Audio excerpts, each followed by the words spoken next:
Saudi আরবের এক নির্জন মরুভূমির বিমান ঘাঁটিতে হঠাৎই আসে জরুরি নির্দেশ। মিশনটা খুবই ঝুঁকিপূর্ণ। ইরানের ভেতরে হরমুজ প্রণালীর কাছে একটি পাহাড় এলাকা দখল করতে হবে। এই পাহাড়গুলো শুধু সাধারণ পাহাড় না, এগুলোকে ইরান শক্ত ঘাঁটিতে পরিণত করেছে। এখানে ছিল নজরদারি পোস্ট, চলমান রকেট লঞ্চার আর মাটির নিচে লুকানো অস্ত্রের গুদাম। এইসব জায়গা থেকে সমুদ্র দিয়ে যাওয়া জাহাজগুলোর ওপর হামলা চালানো হচ্ছিল। এই পরিস্থিতিতে 3rd মেরিন রেজিমেন্টকে দায়িত্ব দেওয়া হয় এই পুরো এলাকা দখল করার। পরিকল্পনা অনুযায়ী প্রায় 1200 জন সৈন্যকে সরাসরি আকাশ থেকে নামানো হবে পাহাড়ের ওপর, তাও আবার শত্রুর গুলির মধ্যে। কোনো হেলিকপ্টার না, কোনো সমুদ্রপথ না, সরাসরি আকাশ থেকে যুদ্ধের মাঝে নামতে হবে। কমান্ডার কর্নেল জেমস হারলান তার অফিসারদের নিয়ে শেষ মিটিং করেন। তিনি শান্ত কিন্তু দৃঢ় কণ্ঠে বলেন, আজ রাতেই আমরা ঝাঁপ দেব। মাটিতে পড়ার সাথে সাথে যুদ্ধ শুরু হবে। পরিকল্পনা খুব পরিষ্কার। প্রথম দল উত্তর দিকে পাহাড় দখল করবে এবং প্রধান রকেট লঞ্চার ধ্বংস করবে।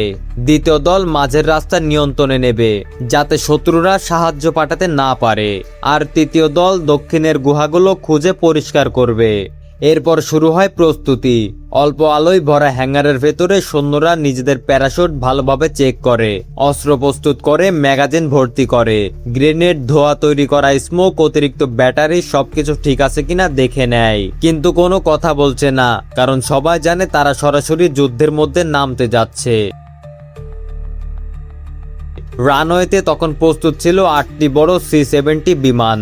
একে একে সবাই বিমানে উঠে বসে, প্যারাশুটের দড়ি লাগানো হয়। তারপর দরজা বন্ধ হয়ে যায় ভারী শব্দে, আর বিমানগুলো অন্ধকার আকাশে উড়ে যায়।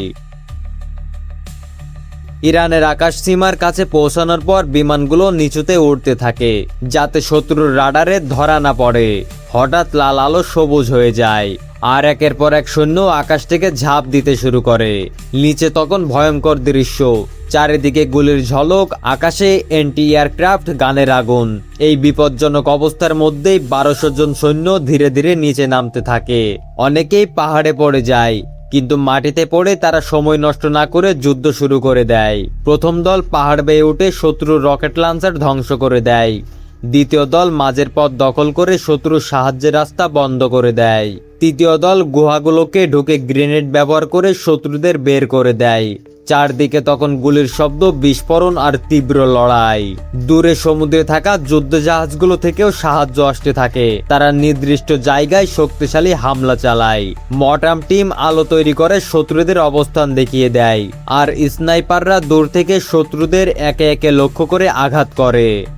রাতভর এই ভয়ঙ্কর লড়াই চলার পর ভোরে পরিস্থিতি বদলে যায়। সূর্যের আলো উঠতেই দেখা যায় সব গুরুত্বপূর্ণ পাহাড় এখন মেরিনদের দখলে। শত্রুর রকেট লঞ্চের ধ্বংস হয়ে গেছে, নজরদারির জায়গাগুলো এখন তাদের নিয়ন্ত্রণে।